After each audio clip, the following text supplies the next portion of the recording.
हे हरि राम कृष्ण जगन्नाथ प्रेमानंद। शेर को थॉर की शक्ति मिल गई थी, लेकिन इसकी शक्ति कभी अगवाड़े से निकलती तो कभी पिछवाड़े से। लेकिन तभी उसका ध्यान उसी हिरण पर जाता है और वहीं पर अपनी शक्ति का इस्तेमाल कर रहा था। लेकिन हिरण को घंटा कुछ फर्क नहीं पड़ रहा था। मेरे को जाना पड़ेगा बाबू।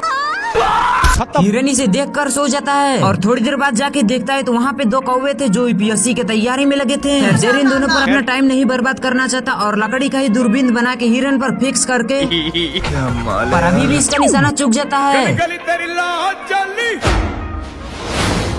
थोड़ी देर बाद शेर हिरण को अपने निशाना पर लगा के अपनी स्टाइल मारता है, लेकिन इसका निशाना तो अभी भी चुकता है, जिससे ऊपर से पत्थर आने लगा और मैं आसमान की ऊंचाइयों में आ गया। शेर हिरण को अपना भोजन बनाने आता है, लेकिन तभी सभी हिरण को कोई गायब कर देता है और इसे कुछ समझ ही नहीं आ रहा था कि तभी इसकी नजर दूर जाती है और कोई स्पाइडरमैन के जैसा हिरण सबको बचा रहा था। मिस्टेक हो गया। हिरण जैसे ही दहाड़ता वहाँ के सारे पक्षी जान बचाकर भागते हैं। इसको तो कुछ समझ ही नहीं आता और जैसे ही जानने की कोशिश करता तभी हिरण अपनी शक्ति दिखाता, जिससे सारा धरती हिलने लगा। शेर थोड़ी देर बाद बदला लेने आता, लेकिन तभी उसकी नजर एक कौवे पर जाती है जिसका ब्रेकअप हो गया था। हिरण अपने दोस्तों को बाहर जाने को कहता और फिर से शेर को अपना औकात दिखाने लगता, जिससे वो पेड़ पर चला जाता। फिर हिरण घास उगा के शेर को उसमें लपेट देता है। ये दुख का खत्म नहीं होता बे। शेर इधर उधर देखा तो हिरण था। छोड़ूंगा नहीं। शेर कितनी भी कोशिश करता पकड़ने की, लेकिन पकड़ नहीं पाता। और मैं आसमान की ऊंचाइयों में। शेर को बहुत गुस्सा आता, लेकिन ये कर भी क्या सकता है। शेर एक पेड़ के डंठल पर बैठता है जिसके नीचे से हिरण छलांग लगा रहा था, लेकिन तभी ये उसे पकड़ लेता है। लेकिन तभी हिरण उसे एक रस्सी में फंसाकर छोड़ देता है, लेकिन ये शेर तो अभी भी नहीं सुधरता है और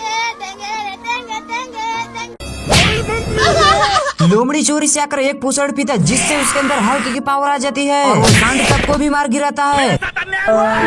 शेर उससे डर के एक पेड़ पर चढ़ता है, लेकिन लोमड़ी उस पेड़ को तो जड़ से ही उखाड़ देता है। लेकिन तभी वो शेर भी उस पोषण को चुपके से पी लेता है और उस लोमड़ी की पावर खत्म हो जाती है। फिर शेर भारी मिस्टेक हो गया सर।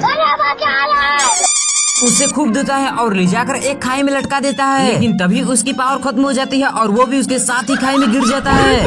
फिर दोनों उस पोषण को पीते हैं और आपस में ही लड़ने लगते हैं। तभी शेर सांड से पंगा लेता है और उसे फुटबॉल के जैसे मारता है। छोड़ूंगा नहीं। तभी सांड भी जाकर उस पोषण को पीकर आता है और उन दोनों की पावर खत्म हो जाती है और सांड बोलता है छोड़ूंगा नहीं।